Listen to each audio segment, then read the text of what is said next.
Yes. What's the BPM? We've got a pretty special episode this week. We've got a guy here that's been in the Brisbane scene since you could say the beginning, since the 80s. I'm stoked he's come on the podcast because I wasn't sure if podcasting and social media and stuff like that is his thing. But welcome to the What's the BPM podcast, Peter Mogg. Thank you very much. Glad to be here. Mate, you might not have as big a name as someone like Pee Wee Ferris or Ivan Goff or some of the big Aussie DJs that I have interviewed. However, you play a real important part in the history of the Brisbane scene, and that's what this podcast is all about. We've got so much to cover from your radio show. That'd have to be one of the longest running radio shows. Yeah, around about 20 years we had that one running, yeah. Wow, yeah. So we've got that to talk about, all the raves at the arena, the club stuff, so much music to talk about. But as this is a podcast about the history of the scene, we've got to talk about the early days. So do you want to run us a bit through your early life and how you got into music? Yeah, well, during my younger high school days, I was a bit of a collector of new music, as anything that wasn't being played on radio, because back in those days, what was playing on radio was absolute garbage. So I started collecting my own sounds and putting together some tapes for a few of my friends. I did party tapes for people's birthdays, and it just ballooned from there. Someone suggested that I go on to do some announcing on 4ZZZ, and back in late 79, I started announcing. Went on to the import releases 79. program. That's when I was born. 1979. Wow. Yeah, well, we were out at the in the basement of under the Chanel Theatre, Student Union. You know the building there, right down the bottom of UQ. And okay, yep. yeah, we had studios, a couple of studios set up there, a nice big record collection and that. But I brought mostly my own tunes in because I had a huge collection. Did the import releases show on a Monday night, then moved across to Saturday afternoons. And basically the Saturday afternoon program, which was pretty much new releases, it just developed into the dance show. And at that time there was no one was doing contemporary dance music on air. So what time period would this event? Well, from mid-80s, from mid-80s. It was a combination of new music, all new music, not just dance music. There's a bit of quite a bit of indie rock in there as well. But I slowly changed it towards completely electronic sounds. And that sort of coincided with the sounds that are emerging out of the US at the time, the Detroit techno, Chicago house. We had the Washington go-go. That was more hip-hop influenced, soul, anything like that, more dance-orientated music.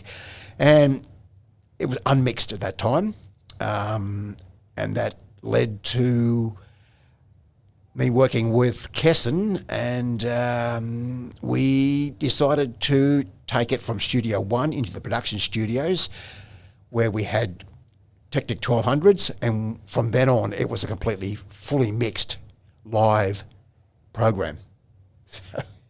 So just I remember listening to Crucial Cutz. When did it become Crucial Cutz? Well, I called it initially. It was just called the dance music program because no one else was doing it. There was a black beat program which concentrated more on black soul music, but no one was doing contemporary dance music as a program on radio in Australia. And eventually it became, when Kesson came on, and it was the peak of the techno sounds, the European techno, and the show just went off. Yeah. It was just incredible, the response that we were getting from the listeners. And then after a few years of Kessen's techno, other stations started to jump on the bandwagon and do their own programs. So I decided, well, we're not the only dance music show anymore. We better give it an identity. So we came up with the name Crucial Cutz. Wow. And that went right through to 2005. So where are you buying your records from at this point? At that time, from Kent Records, Rocking Horse Records, and later on, I'd start importing them direct from the UK. Juno, I was getting imports every couple of weeks from Juno. Plastic Fantastic, I still buy from Juno. Really? Today. Yeah. Yeah, I know. I see they're still around. Yeah. And so I had no idea Rocking Horse has been around that long as well. Oh, yeah. Longer than Kent Records. Yeah. Wow. That's crazy. Yeah, that was a passion of Warwick's to keep that one going. Yeah. Well, I mean, it's sort of the popularity of buying dance music vinyl like grew and grew through the late 90s, but it was I remember thinking that vinyl was actually dying as a medium kind of before the whole DJ culture took off. But then once the DJ culture took off, the vinyl sales went through the roof again, hey? No. There was a lot of indie stuff on vinyl. Yeah, and then especially towards the late 80s, with the explosion of house and acid house, the 12 inches just blew up. It's just all those late 80s like Uchi Coochie and Mars, Pump Up the Volume, the Beatmasters, the Cookie Crew, they're all on 12-inch records. But before that, we had bands like you got producers like Stock Aitken and Waterman were doing stuff like Dead or Alive or Divine, that from the US. You think you're a man, but you're only a boy. You're not man enough to satisfy me. that was one of the early ones from Stock Aitken and Waterman, and then he moved on to Dead or Alive, Jason Donovan. Okay. Kylie Minogue. Yeah. And Huge. they were all 12s. We were spinning those in the mid 80s in the clubs. So once you started doing the radio show, did nightclub bookings just sort of naturally happen from that? No, I was doing clubs from the early 80s. Oh, so you were DJing in clubs whilst doing the radio from the very beginning? Yeah, so I was doing one night a week, or one afternoon it was, a Saturday afternoon at that time, on 4ZZZ, and 2 or 3 nights a week, a club night, and then doing a day job at 7 o'clock in the morning. So where were the club gigs? All over. If it went on the Gold Coast in the early 80s, I'd get home at 5 o'clock and start work at 7. So. Oh, But I was lucky I was young. Loved it. Yeah, it's mad what you do when you love the music, hey? It's just a passion. It's just something you got to keep doing it. Yeah. and it's you really appreciate it when people actually do take notice of the music you're playing. You're breaking a new sound, a new track, and someone will come up and ask you, "What was that track?" You're getting some feedback from that, and that just just balloons you. Oh, I've got to keep doing this. Well, it just makes you realise that the stuff you're like really pushing is kind of it's making a difference. People are enjoying it. Yeah, they were taking notice, and from the early 90s, you can see the influence that Crucial Cutz has had on the scene. Because I was doing dance parties, brought out the guys, the resident DJs from the Manchester iconic club in Manchester called the Hacienda. That was New Orders Club. They owned that, Factory Records. Mike Pickering and Graham Park brought them out here Legends, to part of the ID World Tour. Yeah, they went down really well. And we did a couple of Flesh raves, big raves at the Festival Hall. Well, they were called Flesh. Have you got any flyers from them? I do actually. We'll have to, well, if you send them to me, I'll put them up now. No worries, I got them, Yeah. Sure. Oh, man. Yeah, we had the fluoro stickers for the ID World Tour. Really bright, as you can imagine, in the acid house days. Yeah. Yeah, bright fluoro stickers. And we did the Flesh parties. Then with Kessen moving on to Asia, we brought in Gracie and Mark T and Jenny and Angus.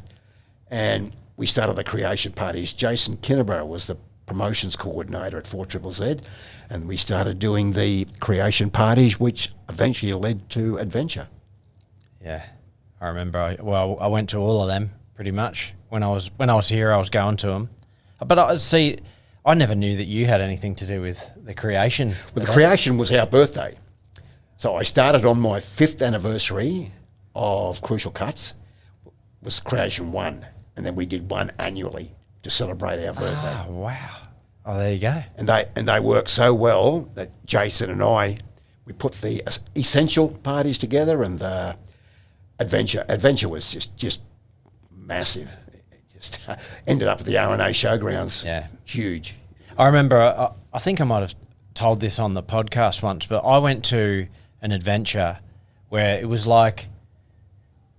in the arena, but then there was like a street behind that was that was a street parade, and to get from inside to outside, it took you like an hour of queuing, and then to get back inside from outside, it was another hour. We did split venue adventures with Renaissance, used the Tivoli and the arena on the same night. We did a 2-night adventure at the arena. One night, first night was Sasha. Oh yeah, it was just you were actually working on several projects at the same time. So it's not just one party you were concentrating on. So it just ballooned. So I mean, you were working full time. Is that when sort of Jason took over the main? Yeah, I just didn't have the time. It's a full time job doing those events. Yeah. That was Jason's Jason's project. Yeah. Yeah, like hundreds of DJs. I'd help you out, all but that stuff. They were so big. There were so many people involved in the production of those things. Yeah. Yeah, it just grew and grew and grew, and then like the R&A events, they were just enormous as well. And it wasn't like there wasn't people there; they were packed. Yeah, there's thousands of people there. Do you have any idea how many tickets they would have sold for some of them massive ones? I got no idea. There's thousands though. Hey, yeah, of course, definitely. The whole of Brisbane was there. Yeah, good times, man. It was. It's kind of good that it was before social media because there's no footage of us all out there gurning. But they did it's that a ABC shame program. that there's not more footage of those days because it was incredible. Hey. Yeah. Oh, I really enjoyed it. I just loved working at them, DJing. If I got a chance, there was a couple of occasions I was that busy I didn't even get a chance to play a set. No way. Yeah, I missed out on my set because I was doing something else Running or around. occupied somewhere else. Yeah, it's just no. Oh, those were the days. So, let's talk about the '90s for a bit. Like, you're DJing in clubs, obviously starting those big events. What's some clubs that you were playing in where you were playing sort of underground dance music? Probably my favourite was the ones that no longer exist in the Maya Centre. Birdie's Tavern. Never heard of that. No, I can't remember. When did that finish? I don't know. I think they turned it into a Sizzlers. Oh, that's okay. gone too. So. Yeah, I remember Sizzlers. Yeah. So it's where Sizzlers used to be, and Metropolis right down in the basement. Oh, I keep hearing about Metropolis. Oh, that was a huge venue. Yeah. Played there Sizzlers was just over there, wasn't it? Just across the road. Yeah, That's right. Yeah. Is it Kmart there now? I don't know. This area keeps changing. Every time I drive through, there's something new or something's changed, which is, I guess, that's just the way it goes, isn't it? But do you play at the Tube and places like that? No, just occasionally if I had an event on. The first adventure party was at the Tube, and all the rest were across at the Roxy or Arena, and then to the R&A Showgrounds. The first creation party was at the site. The second one we advertised for the site, but we moved it across the road to the Roxy. Oh, why? I think it closed down. Oh, okay. The Roxy. So when did it change to the Arena? Probably 96. Yeah, I think Thief said something about that it was like it was a little bit unsafe, so they had to they renovated it, put new fire escapes in and stuff to sort of bring it up to code. Yeah, well, that sort of applied to quite a lot of the venues around at that time. They were a bit dicey. Yeah. So with you, like there was you guys running Creation, well, maybe even before Adventure. Was there any other promoters in Brisbane at that time, like running similar events? Yeah, Edward was doing adrenaline parties, and then there was another notorious promoter. It's doing a place called Strawberry Fields. But I didn't work for him. Who was that? Peter Brown. Peter Brown. Oh. Yeah. So, I mean, you probably haven't been out much recently, but like, how would you describe the culture of the Brisbane scene in that 80s, 90s period? Oh, incredible. Like, it was in the valley. It was a real safe place to go. Like, the city started to get a bit rough, and there were a few fights and a few issues around the city area. But in the valley, it was a much safer place to be. Yeah. And I preferred working, even though the top end of the city, the George Street end, was okay. The valley was a much better place to play in, I think. So a lot of my gigs were in the arena or the Roxy. Yeah, yeah. I remember going to the Tube and the Beat around 96, 97, and it was like there was no real rules. Like you could be dancing next to like a guy dressed up as a girl or like someone who's dressed in a suit, all people from all walks of life, and no one really batted an eyelid. Had such a great atmosphere. And no fights, no trouble. Like, it's just so cool. No problems whatsoever. No. And now it feels like it's done like a full 180. Now you go there and it's the people that you used to go there to get away from. Yeah, I get the same feeling actually. Yeah. Yeah, you go in the valley sometimes, and there's some you see a bit of trouble on that. But yeah, I guess something new will come up. It always does, you know. Yeah, I'm hoping so. My eldest boy has turned 18, and he's interested in getting back into it. So I'm hoping something does eventuate there. Yeah. Mate, you'll have to get some decks. Set some. Well, would you get him onto the vinyl or just not bother? Get him straight on the. Yeah. I want him to play vinyl, of course. Yeah. That's the real thing. Yeah, for sure. Yeah. I agree. Yeah. It's real DJing, That's in my right. opinion. There was such a skill in DJing on a couple of Technic 1200s, you know. So Yeah. Like people send me their, their mixes, and I think, if it's not mixed on vinyl, like even even on the CDJs, like it's mixing, but most of them are mixed on a computer. Yeah. Like it's like, you might as well just send me the track list. I'll listen to them individually, because it's not like I miss listening for the mixing, like listening to how good their, track selection was, but then how the tracks flowed from one to another. Like my favourite DJ back in the day was Sasha. I just thought he was just the greatest master of blending records together without, you just couldn't notice when one started and one finished. So good. And when you said about that Adventure gig, I was wondering if it was, he did one around sort of like 2001 or 2000 at the arena. Okay. It was, it's one of the best nights out I've ever had. He came with John Digweed to do the Northern Exposure launch, which was a 2-night thing, because one night the first night they couldn't get down. They were stuck in Port Douglas. It was March, cyclone season. They couldn't get out. Okay. They couldn't leave. So we actually had to run that night twice. And people just turned up. Yeah, well, I think Angus filled it for them first time round. Angus was a legend. Yeah, that was great. That was a very good night. Eventually, when we got it going, Yeah, like why do you think, like the arena always comes up in these stories, and it was such a great venue, but why do you think it was so special?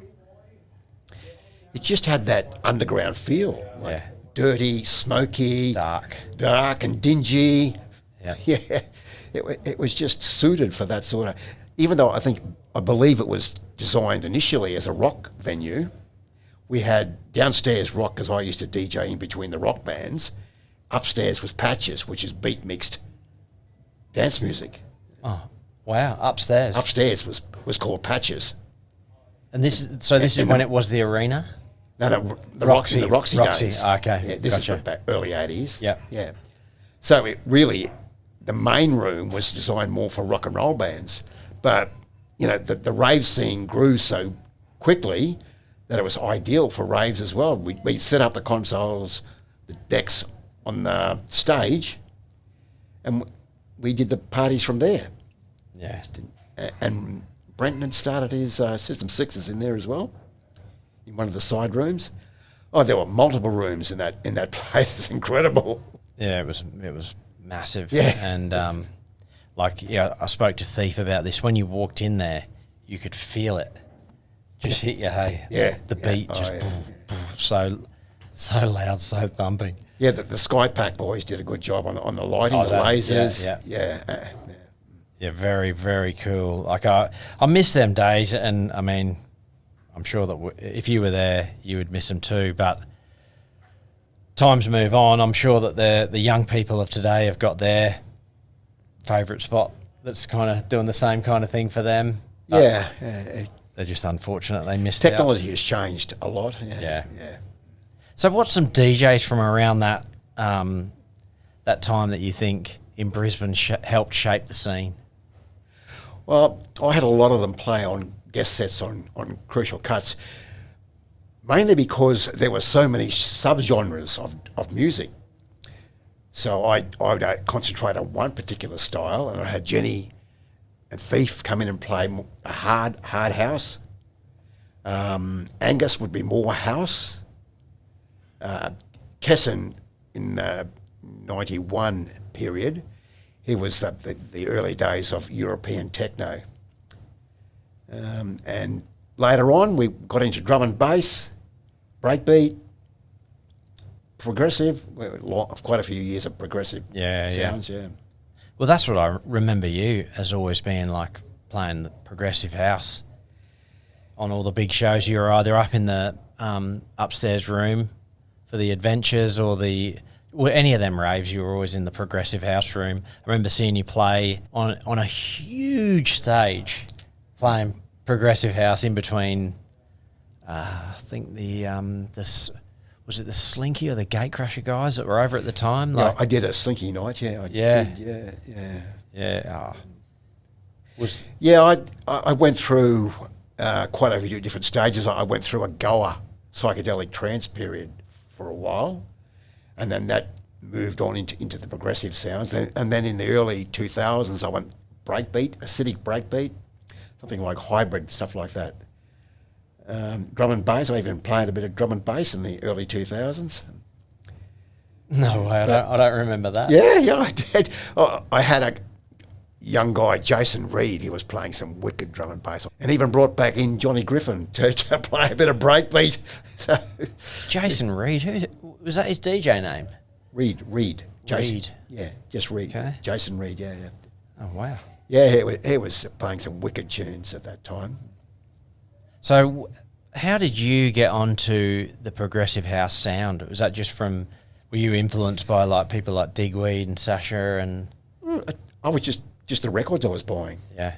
Yeah. Just whatever you liked. Because I was buying direct from Plastic Fantastic, and that's the sort of sound that they were concentrating on. Well, I was buying techno and trance. Yeah. But Fantastic Plastic had some wicked tunes, and that sort of moved me towards the progressive style. Plastic Fantastic's still going to this day. They are. Actually, That's local right, yeah.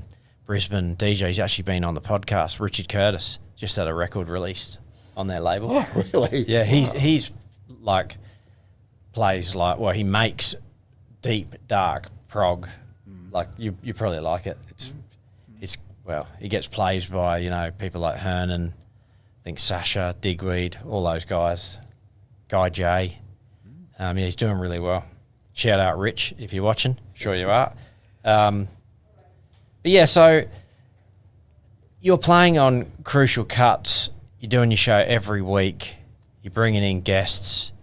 You must, from what I remember, whenever there was, say, an international DJ in town, especially if they were on an adventure, you'd have them on the show. Yeah. What's some of the guys you've had on that you can think of? Geez, so many. Dahul, I had West Bam in. Probably the first one that I still remember was a guy called Scott Hardkiss played at Veg. Actually, it was a funny one because we were doing 2 parties in 2 separate venues at the same time. This is Australia Day long weekend, 96. So we were doing an essential party at the Roxy, and we did the first adventure party at the Tube. So we brought in this San Francisco DJ, Scott Hardkiss, and we got him to play both venues. And on the radio. And on the radio. Because I remember, because he brought in an acetate of his version. You can imagine how weird it was being a San Francisco DJ. Yeah. It was a warped psychedelic version of Elton John's Rocket Man. Okay. Wow. That was... I couldn't believe it. He pulled out this acetate. Holy, wow. That was remarkable. And I've got a recording of that. you can get it on the net still. Oh, no, but of your actual show with him? No, I don't have a recording of the show, no. Okay. It's a shame there's not more recordings of that. Yeah, I think there's unfortunately... a few of Jenny's ones are up, I think, online, but yeah, there's not that many out there. Yeah, we used to tape our shows every week, but we'd wipe them next week and put a new set on there. So I've got none of my sets left at all. And they just did the recent reunion thing. You went in. Was it you, Jenny, Barking Boy? Michael Watt was there. Yeah, that was really cool. I listened to that. On Nam Shub's show. Yeah. Must have been weird going back in to the building and that. No, I wasn't there that night. So so I it was pre-recorded. No, it was live. No, I didn't go in on the night, but Jenny did it with Barking Boy and Michael. Yeah, but there was an interview with you on the actual Yeah, she thing. recorded it. That was pre-recorded. An interview, yeah. Cool. So when did the Crucial Cutz wrap up and why? It was end of 05. I'd moved into a managerial position in my day job, and when you become a manager, you're on call 24/7. So I just didn't have the time. And I said that'll do it. I've had a good innings. It's time to pull up the stumps and retire. So retired from it all. Yeah, the radio, the clubs. Exactly. Yeah, that was it. 2005, Christmas 2005 was the last for me. Yeah. Wow. Yeah. You probably got out and saved your ears, saved your hearing, probably. Well, yeah, I needed to. Yeah. Playing on vinyl in them big rooms. Oh. Yeah, and you got the monitor speaker right in your ear. That's probably. Yeah. Can you? What's just throwing a bit of some random stuff at you here. Like, can you think off the top of your head like of a standout moment at the arena that you sort of look back on and go, wow, that was cool? For me, probably one of the most enjoyable nights was when I did Progression with Chris Tisdall, and we brought in the Platypus Boys. That was an awesome night. I was always a big fan of Simon Berry's Platypus label, probably one of the best trance labels ever. Yeah. And they did a live set on stage. I had them on the show, interviewed them. Patrick played a set on the show and a DJ set as well, and they played the Art of Trance, Union Jack, Poltergeist, Pob. All the classics. Oh, it's just amazing. That was a brilliant night. Yeah. Mate, shout out Chris Tisdale. He was a brilliant DJ too. Like, what's he up to these days?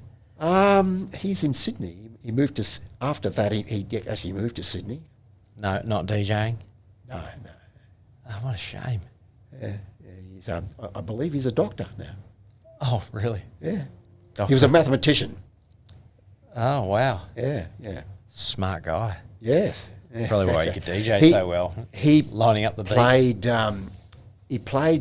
He took over Crucial Cutz while I was doing the adventure parties. Obviously, I couldn't be in two places at the same time, so Chris took over the show and presented the show while I was working with Jason on the adventure parties. But I put Chris on a lot of our parties. Played many of the adventure and creation parties. Yeah, yep. He was one of my favourites from back in the day. I mean, in the early late 90s, early 2000s, I was pretty much obsessed with the like progressive house scene. Or anything that like Sasha, Digweed, Oakenfold, Anthony Papa, like all those guys, I was just all over it. Most of my record collection is all that kind of sound. So when those big events happened, I was always in that room, you know, with Chris Tisdale and you, and yeah, it was just such a cool underground sound that really it just wasn't commercial at all. Like I'd never really liked anything commercial back in the day, and sometimes I found the main room was a bit, you know, almost sometimes cheesy with the hard stuff. So I always gravitated towards that room. And I mean, yeah, the hard house always pulled a good crowd. That's why it would have been put in the main room, and then the progressive wouldn't be pulling as many as the hard house, so we'd be up into a different room, different area. We had multiple areas of different, just to cover different, you know, as I said, there was so many subgenres of the dance scene, we'd have to move it around in multiple rooms. Yeah. So you'd have your drum and bass room, you'd have your psychedelic trance area, progressive, and your hard house in the main room. Chill out room. Yeah, chill out room, yeah. You got to bring these multi genre rooms back.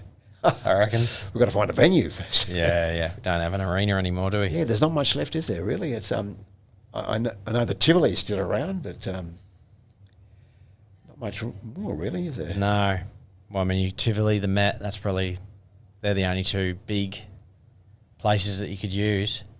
I've got a question for you. If the arena reopened for one night, what would what's 3 tunes that you'd definitely play?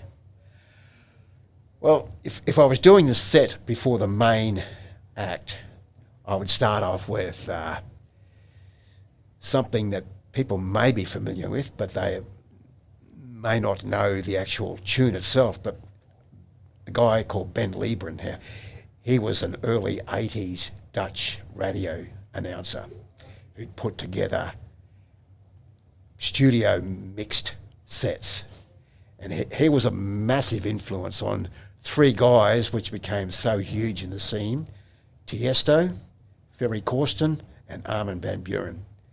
Now, I spoke to Ferry Corsten about this, and he's a big fan of Ben Liebren, so I'd start off with one of Ben Liebren's. Okay. And you know what it'd be? His version of War of the Worlds. Oh, wow. Yeah, the H.G. Wells science fiction novel. Yeah. He did a very inner city influenced version of War of the Worlds. So I'd kick off with that one. Then I'd move into a European band called Laybach, and they did a version of Mick Jagger's Sympathy for the Devil. Sympathy for the Devil. It was a massive track at the Manchester's Hacienda. A 4/4 version, laden with drug references, and then to make sure the floor was absolutely packed, I'd do a Yiki Yiki, Morikante, Afro Acid mix. Okay, because I think that's the main one that everyone plays. Is it the hard floor version? Yeah. The acid version. Yeah, acid version. Okay, that's good. That's a very good version as well. Yeah. People I used to play the today. Martin Young, a group called Colourbox or Mars. Pump up the volume. Yeah. That was Martin's mix, the wow. Afro Acid mix. Yeah, it's got this really chugging solid acid bass line. Yeah. Yeah, and by that you just have the floor packed, and then you go for it. To finish off, you'd probably want to drop it back a little bit. Yeah. So I'd go with a BBE's 7 Days in 1 Week, and of course probably the greatest trance record ever produced, Ferry Corsten's version of Adagio for strings. Oh yeah, awesome. That would just mellow it out a little bit, ready for the main act to take the stage. Unreal. Yeah, so, mate, that's why you're a proper DJ. Yeah, you've got to put some thought into your programming, and you wash your floor, but you pick tunes that people may not know but are familiar with maybe the past. They might have heard the tune in the past. Let's just dig into that a little bit, because I'm always like, as a DJ myself, I'm always curious to just work out the way that people program their sets. Successful DJs, like just for example, I was talking to Mark Dynamics the other day, and he was telling me that like when he's got a big run of gigs coming up, he does heaps of preparation, like a lot of preparation. Then you talk to other people and they say, oh, no, I know what to play. Like, what would you do? Like, say if you had a big gig at the arena, say high pressure, but, there's going to be a lot of people there and you want to do a good job. How would you prepare for that? Well, I never played the same set twice, but I would go back and look at what I played on Crucial Cutz and tunes that really stood out to me back then. I'd pick out the best ones from my sets on Crucial Cutz, and then have a listen to them and see if they gel together. See if they're in the same key, and they're gonna fit together. How would you do that? Have you got an ear for that, for the key and? Yeah. You could put the record on the turntable, and I could tell whether it would move into the next one. So I'd set aside certain records, like I did when I did at Big Day Out. I just picked out the best tunes that I had at that time that I was playing on Crucial Cutz. When was that, out of interest? About 2002, 3. Oh, that must have been awesome. Yeah. The height of the Big Day Out. Out. That was massive. That big. I think that was the year New Order played on the main stage. We were in the boiler room, obviously. Yeah. But, do you remember any tunes that you played in that set? Don't remember? Any standout ones? No, I can't remember. That's what I played. I'm thinking around 2003, that would have been probably like real chunky, progressive stuff. It was 4/4. I didn't play a breakbeat set. It was 4/4. So. Oh, wow. Yeah, because it's interesting, like, when you talk to some guys about how they structure their DJ set, like some people just go like da-da-da-da-da-da all the way up, to the climax or whatever. But then, like when I talked to Phil Smart, Phil Smart, he said he's like push, pull, like doesn't. It's like up and down all the way. That's right. Yeah, and it's real skill to especially if you're playing a tune that people are unfamiliar with, you might lose quite a few on the dance floor. But the idea was you would play that maybe in a different set somewhere else, and at another venue. You'd play it a couple of times and in a different way to get people familiar with it. But it changes. You got your ups and downs. Yeah. What advice would you give to, like your son's about to start DJing? Like what's some advice you'd give to a young DJ coming through? Learn your history. Yep. You just can't go in there and play a 1 hour set and just play all the hits, which was what was starting to happen at some of the raves. You got to know your history. Yeah, that's it. And the young kids today, I mean, you can't blame them because the internet, everything's so instant. It's like they want everything so quickly. But yeah, no one's really... Like I often sit back and I watch on like a lot of these, say, DJs that are under, around 25 and they're touring the world playing like, massive festivals and they're playing house music. It's good music. And I often sit back and I think, I wonder if they know, where this music's come from. Like, do they know the history of the, the US scene? Like, I always wonder, and yeah. I mean, we don't have an answer for that one, but they'll probably just search it up on the internet, which my thoughts. But back in our day, there was no such thing. We never had computers. Magazines. Yeah, I got all my information out of the New Music Express, the NME. Every week I'd go through the NME and I'd mark tracks that I wanted. I'd go down and hassle Rocking Horse or Kent Records. Bruce, I don't know how many times I've annoyed Bruce at Kent Records. Where was Kent Records? Elizabeth Street. Yeah. And then they moved again when they become more of a CD-focused record store, but they were vinyl. I'd never heard of that. So do you remember when they closed down? Bruce used to work for Rocking Horse originally, and then he teamed up with Clark Kent and Neil to do Kent Records. Clark Kent. Yeah. Is that the real name? Clark Kent, yeah. Yeah, I believe so. Yeah. Wow. Well, there you go. There's a bit of history that we've all just learnt. Yeah. Is there anything you think the new generation should know about the golden era of Brisbane? Like if you were to say to a young guy, look, you need to know that this happened, what would it be? I think the Valley really would be the centre of the rave scene. I know from my point of view, it was the arena because I worked there so often. Yeah. But there was the Tube and the Beat to some extent. Yeah. They were probably the two most influential clubs for me anyway. Yeah. Oh, the Beat's still going. Yeah. Still around. It's still around, yeah. It's mad. They can never shut. Got to keep going and going and going. Yeah.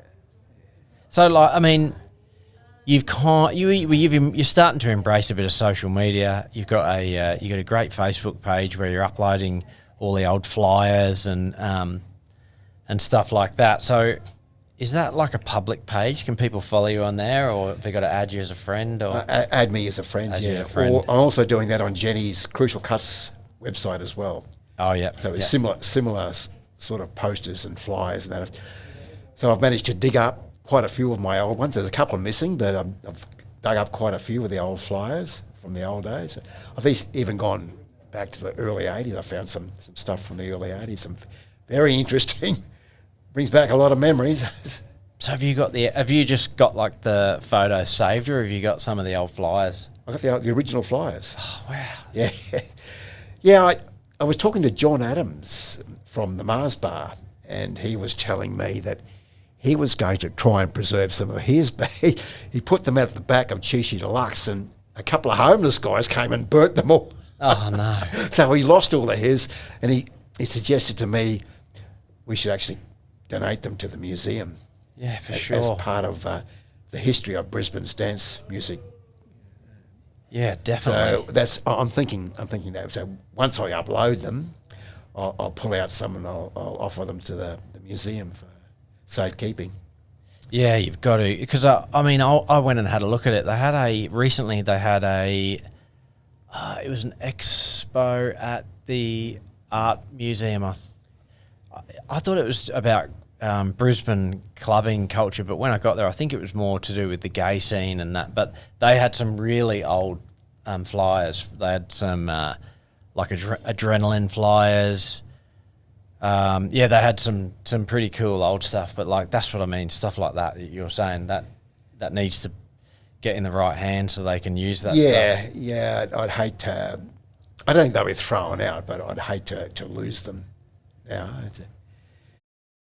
I know there's quite a few of them would have been thrown out at some stage. When you move around a few times, you try and offload a lot of the stuff that's lying around the house. Yeah, well, you get sick of like lugging it around, don't you? I mean, even there was a period there with my vinyl, probably about 10 years ago, that I was like actually getting sick of moving it. And I was like, I'm going to just get rid of these. And now I'm so stoked I didn't, because I've got them all perfectly set up, categorised and all that. But lucky you, yeah. Yeah, I was so close to getting rid of them all. I'm so glad I didn't. But you still got a few, haven't you? I've got a couple left, yeah. I've kept stuff that are very worth quite a lot to me, yeah. The old, those Global Underground mixed CDs. Yeah. Oh, I've kept all that. No one's getting their hands on that. Yeah, so good. I've actually got the vinyl of some of them. Yeah. I've got the Sasha Ibiza one signed at that arena show. I've got the Sasha one. I think I've got the Deep Dish one. I've got the Northern Exposure 1 and 2. on vinyl. Okay, Yeah, they're not signed though. Yeah, and I got the Expander one signed as well by Sasha. Wow. Yeah, I never got to meet him though because they the security wouldn't let me in there. But one of them, luckily, felt sorry for me. Took the vinyls backstage and he signed them. Yeah. But yeah, we'll have to go to Monster Robot Records one Saturday and just spend a few hours there because mate, it's like going back in time. Be interesting, yeah. It's it actually reminds you of how difficult it is to be a vinyl DJ because there's so many records. You need so much time to sit and just play and go through and listen. I mean, if you know the labels, you can kind of I kind of know all the labels I'm sort of interested in, so I can sift through a lot of it. But if you didn't really know, you'd just walk in there and you wouldn't even know where to start. There's that many. You'd recognise the labels. Yeah. I mean, the main area is full, but then they've got a back room that's just got boxes and boxes and boxes that they're just going through, and cleaning them, putting them in the right genres and all that. It's wild, and there's always people in there.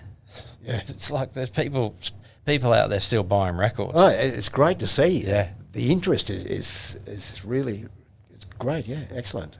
Have you got any of your old mixes that you could put online? No. It's funny. There must be some floating around. Yeah. Other people, the listeners have uploaded a lot of our sets. Yeah. It's surprising what you can find on the internet these days. Yeah. Yeah, there's a website. I think it's mixes.djfez or something like that. You go on there, mate, there is thousands of mixes that from the normal ones that you'd expect to see, but then there's random, just old school things like Jenny from way back, Thief from way back, Angus, Barking, but there's all the Brisbane legends, plus all the other guys like the Sydney guys like Nick Fish and Jumpin' Jack and I'm trying to think of the guy, Paul Holden. Paul Holden, yes. All those, there's so many good mixes online. I've downloaded a few of them. That's where I got the Ken Jensen, one of the Ken Jensen mixtapes. I downloaded it and I put it on YouTube. People comment on that video all the time. They want to know the track list. Oh. But I'll message Ken and he's like, oh God, I don't know. He doesn't know. I have to write back. Sorry. Yeah, well, luckily I've kept track listings of our sets for almost the last 10 years of Crucial Cutz. Oh, wow. And a guy, George Wigan, he put together a Crucial Cutz web page. And I didn't realise for a while, and then I just happened to stumble across it. And I contacted him and said, why don't I just send you the playlist? And we did. I just faxed him. We had fax machines back in the I faxed him the playlist. And he'd upload it onto the website. Wow. He used to take it because it was in the Scene magazine. I used to work for the Scene magazine. So we'd put the playlist in the Scene magazine, then he'd put it into the Crucial Cutz website. But so for the last decade of Crucial Cutz, the track listings are on the website. Wow, and you can still access that now? Access it, yeah. You can. There's a link on Jenny's Crucial Cutz website. Oh, be checking that out. Yeah. Imagine all the old weapon records that no one's thought of for ages that you played. It's a great resource to go back and just see what tunes you were playing back and see who actually played on the show too. Yeah. Because we had a lot of the internationals would actually come in and play guest sets on the show. So even like Deep Dish came in and played Ferry Corsten when I had him for Creation 8 I think it was. Yes, I remember that gig, funnily enough. Yeah, Ferry Because Corsten. I went into Central Station on the day of the gig and Ferry was in the store. They had, remember there was Switch FM back in the day. Switch FM was live from Central Station because this would have been at the height of the rave scene back then. And Central was full of people, and Ferry Corsten jumped on and did a quick interview with him and signed a few posters, and that definitely would have been around that time. Because I remember at the actual gig he was playing things like System F, Out of the Blue, you know, all those the Adagio for Strings remix. It was awesome. Oh, they were brilliant. Yeah. The best version I've ever heard of Adagio for Strings was Ferry Corsten's. Yep. Better than the Tiesto one. Yeah, that was more of a rave version, I think. It's he did one for William Orbit.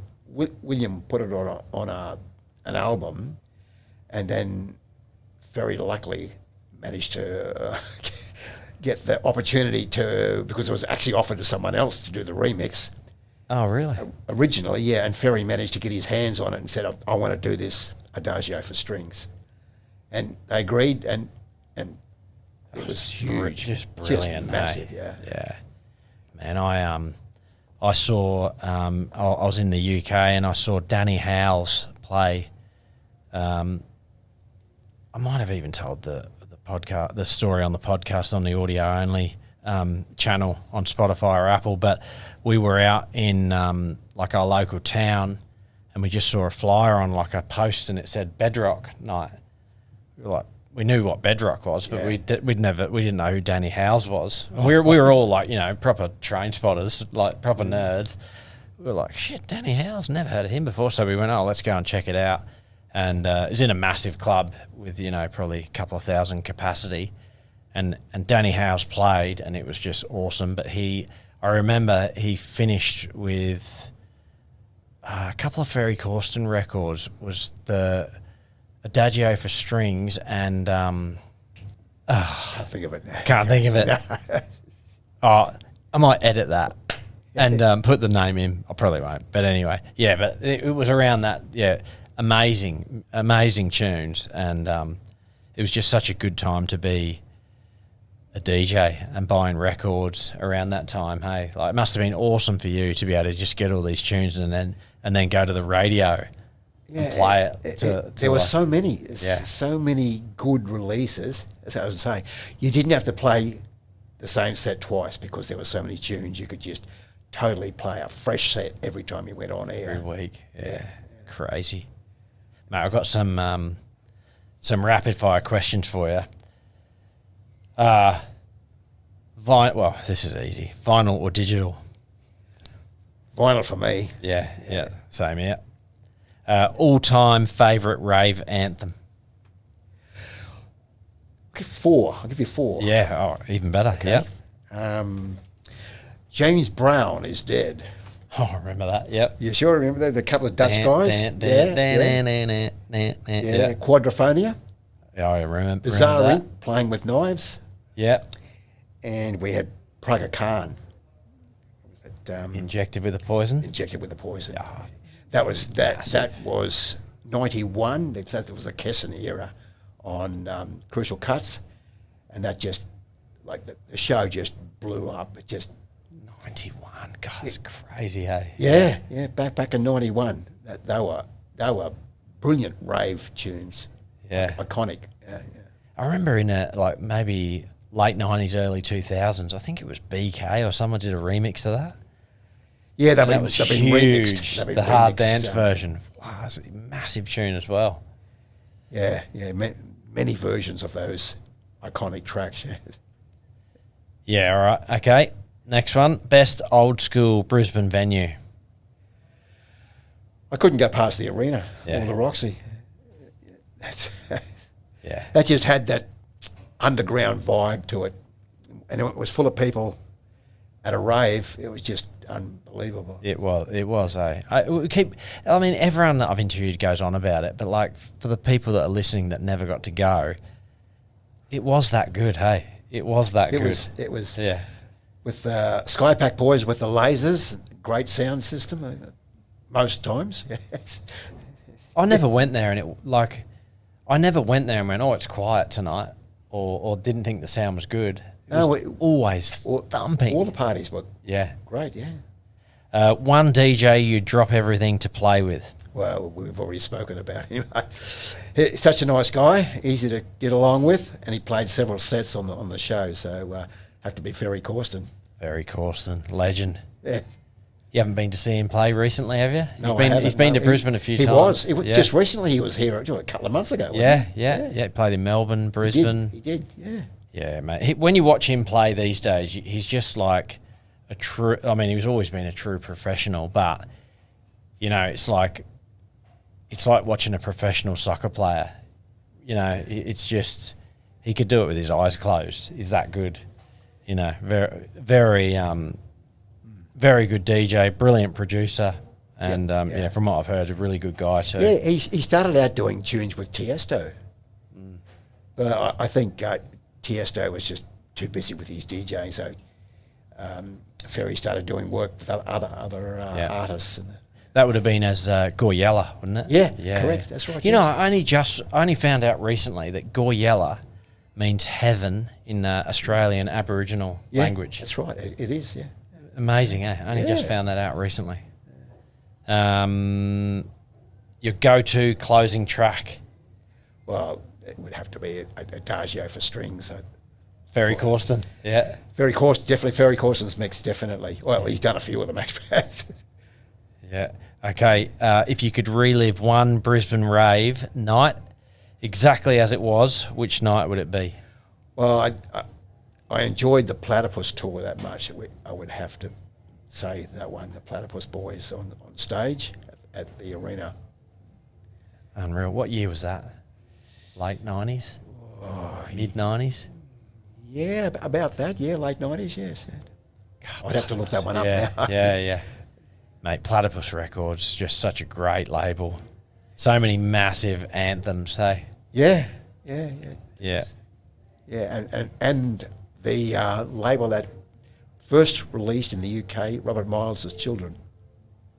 Was that on Platypus? First in the UK, yep.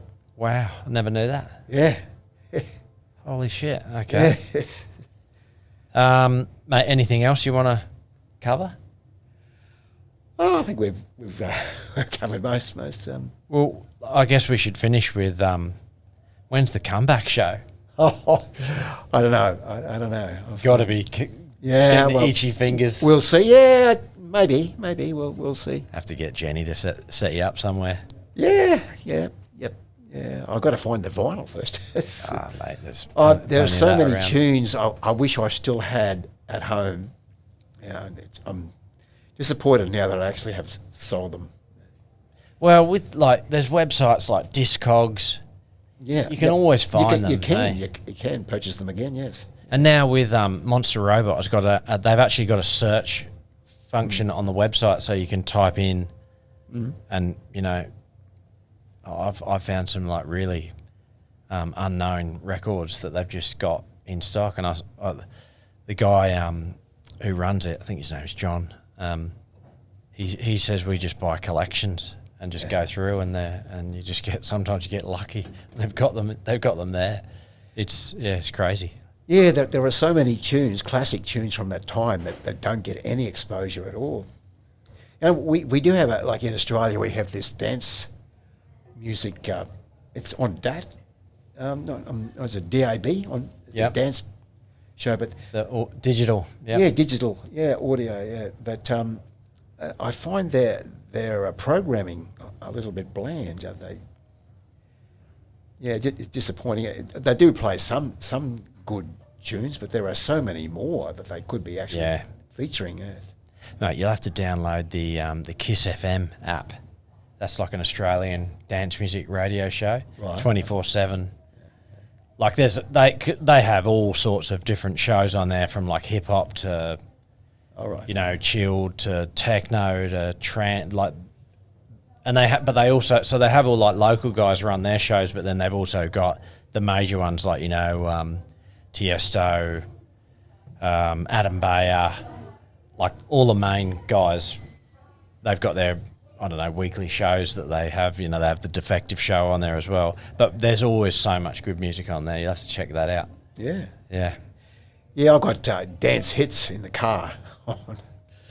But as I said, a little bit disappointing. There's a lot to be desired there, I think.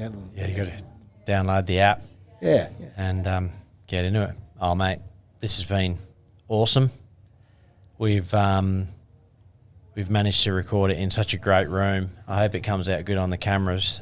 The Boom Boom room. Big thanks to Michael Watt for the facilities. Watty, legend. Yeah. Good on you, Michael. Mate, Legend. I've got to interview him. He's coming on soon, but he's good. always so busy. Yeah. Running about 10 different venues and yeah, flat out all the time. Sure is. No, but man, this place is beautiful, isn't it? Yeah. Very cool. Lovely, Yeah, I wouldn't mind doing a set here myself. Actually. Yeah. We'll have to sort it out. Yeah. All right, mate. We'll wrap it up there. Thanks, everyone, for watching. Stay tuned for the next one. Thanks for having me. Cheers. Legend. Thank you.